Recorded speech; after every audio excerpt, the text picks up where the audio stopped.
अखिल भारतीय किसान उकार महारैली के आगाज के साथ ही वो आगाज हो चुका है प्रदेश के विभिन्न संगठनों का, जो यहाँ पे अपनी मांग रखते हैं और रखने पहुंचे हैं। आज 26 दिसंबर शुक्रवार का दिन है और जयपुर के 22 उदाम जहाँ धरना पुलिया है, धरना स्थल है, वहाँ पे लाखों की संख्या में यहाँ पे मजदूर संघ पहुंचा है। मेरे साथ ये हुकार रैली के माध्यम से राजस्थान सीमेंट कर्मचारी महासंघ भी पहुंचा है। भारतीय मजदूर संघ राजस्थान प्रदेश के विभिन्न अंचलों से पहुंचे हैं यहाँ पे, क्योंकि मांग कुछ अलग है। मांग से वाकिफ होंगे, उनसे बात करेंगे क्या पूरा मामला है, किस प्रकार से यहाँ पहुंचे हैं। सर क्या नाम आपका? मेरा नाम शंकर सिंह रावत है।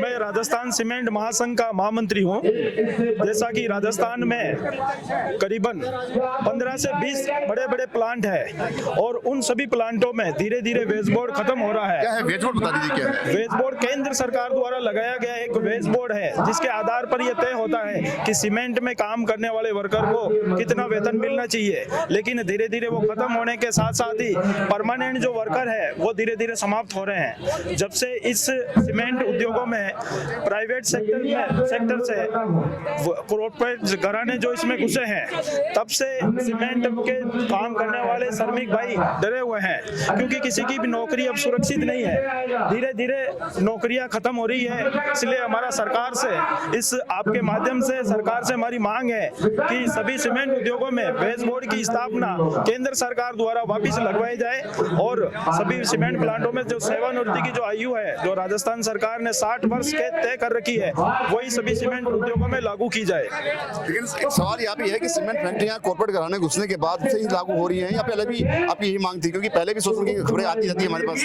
नहीं, पहले इतना शोषण नहीं होता था जितना आज के दौर में हो रहा है। जब से अडानी जी इस ग्रुप में आए हैं, जब से मजदूरों में एक हाहाकार मचा हुआ है।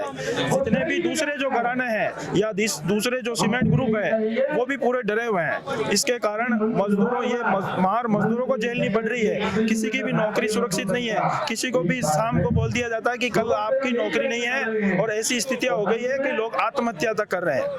क्या कहेंगे सर? ये कहेंगे सर, जब से अडानी जी आए तो हमारे ठेकेदारी बहुत बढ़ गई प्लांटों में। उस ठेकेदारी पर्दा को हटा के वेज बोर्ड आप कौन सी सीमेंट फैक्ट्री में? अंबुजा सीमेंट राबड़े और ब्यावर जिले से हैं। तो अडानी जी आए जब से हमारा वेज बोर्ड बिल्कुल खत्म हो गया है और सब ठेकेदारी ज्यादा पर्दा चालू कर दी गई है, और इच्छा हो जब भी गेट बंद कर दिए जाते हैं पब्लिक के, और जब भी वो आए दिन हड़ताल कर दी जाती है वहाँ पर। सर क्या कहेंगे आप? कुछ नहीं कहेंगे? डराएंगे वो? ठीक है, बताइए। हमारे जो सीमेंट प्लांट में मैं बिहार में हूँ, जो सीमेंट प्लांट में मजदूर काम करते पहले वेज बोर्ड में थे, वेज बोर्ड बंद कर दी, ठेकेदारी पर्दा कर दी। बहुत कम मिनिमम रेट पर उनको नौकरी करवाते हैं और काम 12 घंटे करवाते हैं। हम चाहते हैं उनको वेज बोर्ड मिले, और जो पेंशन मिलती है रिटायर होने के बाद उनको मात्र 3 या 4 हजार देते हैं, जबकि 20,000 से कम पेंशन नहीं होनी चाहिए। वो सीमेंट में काम करते हैं और जिनकी आयु 60 वर्ष सेवानिवृत्त होनी चाहिए, लेकिन वहाँ हमारे सीमेंट प्लांट में केवल 58 वर्ष कर रखी है, उसको भी 60 वर्ष की जाए। ये बहुत सवाल आपसे पूछूंगा कि सीमेंट फैक्ट्रियों की लगातार कोशिशें रहती हैं या फिर ये खबरें आती रहती हैं कि सीमेंट जो प्रदूषण फैलता है, आपकी सुरक्षा की जांच कर ले, शरीर की फिजिकल फिटनेस की बात कर ले, तो क्या होती है सीमेंट फैक्ट्रियों में? हाँ, हमारे मेडिकल तो होता है, लेकिन टाइम पास होता है। साल में एक बार मेडिकल होता है, लेकिन ये से लागू हो जाए तो ताकि हमारी जो बीमार होते हैं इलाज भी होता रहता है। लेकिन हमारी मेन मांग न्यूनतम वेज मजदूरी को हटा के वेज बोर्ड लागू किया जाए। कितनी न्यूनतम मजदूरी है?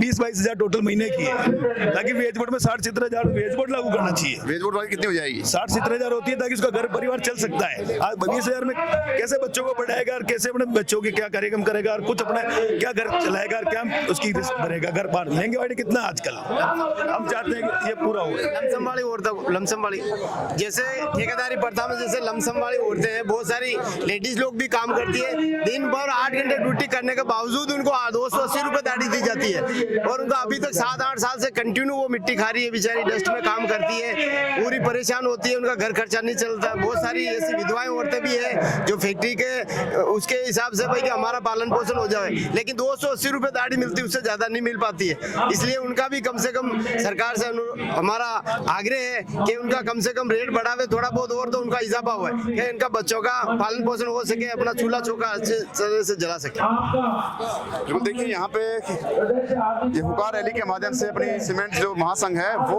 पहुंचने कर अपनी मांग रखने की कोशिश की है। मैं बात कर लेता हूँ, क्या नाम है आपका? राजेंद्र त्रिपाठी नाम है सर मेरा। हाँ, क्यों पहुंचे यहाँ पे, क्या मांग है अभी? हमारी सीमेंट इकाई की बहुत सारी मांगे हैं, जिसमें से सर्वप्रथम मांग है कि इसमें वेज बोर्ड बंद कर दिया गया है, जो कि वापस से लागू किया जाए। ये हमारे माननीय मुख्यमंत्री से निवेदन है। और उसके अलावा दूसरी मांग है ईएसआई अभी 24,000 तक लागू है, उसको 40,000 तक किया जाए।